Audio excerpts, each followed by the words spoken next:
নমস্কাৰ মোক আপোনালোকে প্ৰায়ে সুধি থকা এটা প্ৰশ্ন হৈছে যে হনুমান চালিসা পঢ়াৰ উচিত সময় উত্তম সময় বা সঠিক সময় কোনটো যেটো সময়ত আমি হনুমান চালিসা পাঠ কৰিলে আমি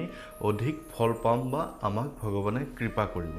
এতিয়া এই প্ৰশ্নটোৰ উত্তৰটো মই এনে ধৰণে দিব বিচাৰিম যে হনুমান চালিসাখন হৈছে তেখেতৰ জ্ঞান গুণ পাঠ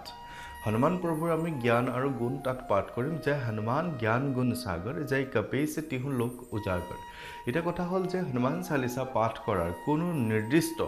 जे एकोन समयते पाठ करिब লাগিব रातिपुवाय पाठ करिब লাগিব সন্ধিয়া পাঠ কৰিব লাগিব দুপৰীয়া পাঠ কৰিব লাগিব বুলি তেনেকুৱা কোনো নিৰ্দিষ্ট সময় ধাৰ্য কৰি থোৱা হোৱা নাই বা তেনে ধৰণে কোনো পাঠ নকৰে আপোনাক যেটো সময়তে আপুনি ভাবিছে যে উচিত বুলি ভাবিছে সেইখিনি সময়তে আপুনি পাঠ কৰিব পাৰে আপুনি যদি ভাবিছে যে ৰাতিপুৱা সময়টো আপোনাৰ কাৰণে উচিত আপুনি খোৱাৰ পৰা উঠি গা পা ধুই ধুনীয়াকৈ আপুনি হনুমান চালিসাখন পাঠ কৰি ল'ব পাৰে দিনটোৰ কাৰণে আপুনি হনুমান চালিসা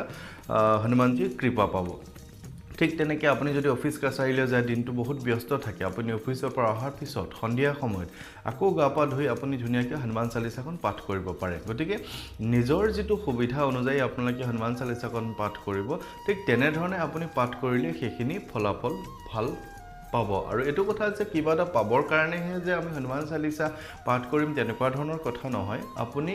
ভৱিষ্যতে কোনো ধৰণৰ বিপদ আপদ নহবৰ কাৰণে আপুনি হনুমান চালিসাখন পাঠ কৰিব লাগে গতিকে হনুমান চালিসা পাঠ কৰিবৰ সময়ত আপুনি এটা কথা মন কৰিব যে আপোনাৰ যাতে সেই পাঠ কৰি থকা সময়খনত কোনো ফোন নাবাজে পাঠ কৰি থকা সময়খিনিত আপোনাক কোনো ভিতৰৰ পৰা মাতে নিদিয়ে বা আপোনাৰ কোনো আলহী নাহে বা তেনেকুৱা ধৰণৰ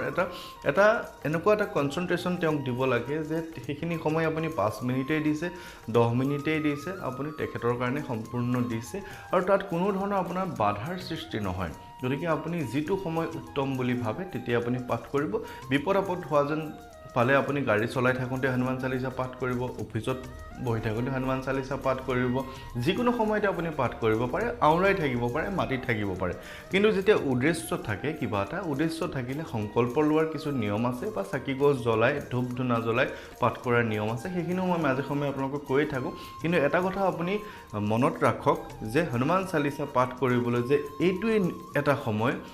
সেই সময়টোত পঢ়িলেহে আপুনি ফল পাব অন্য সময়ত পাঠ কৰিলে ফল নাপাব তেনেকুৱা কোনো ধৰণৰ কথা নাই যেটো সময় আপোনাৰ কাৰণে উচিত বুলি আপুনি ভাবে যি সময়তে আপুনি তেখেতক ধ্যান কৰিব বিচাৰে যি সময়তে আপুনি তেখেতক মাতিব বিচাৰে সেই সময়তে আপুনি মাতিব পাৰে এটা কথা মনত ৰাখিব হনুমান চালিসা পাঠ কৰাৰ আগতে শ্ৰী ৰামচন্দ্ৰৰ ধ্যান কৰাটো প্ৰয়োজন ধ্যান মানে আপুনি বহি ধ্যান কৰি থাকিব নালাগে এটা কথা মনত ৰাখিব জয় শ্ৰী ৰাম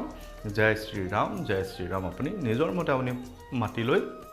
আপুনি হনুমান চালিসা পাঠ কৰিব পাঠ কৰাৰ পিছত আপুনি জয় শ্ৰী ৰাম শব্দটো কৈ আপুনি হনুমান চালিসা সামৰণি কৰিব পাৰে কেনেকুৱা লাগিল ভিডিঅটো জনাব ধন্যবাদ সকলো ভালে থাকিব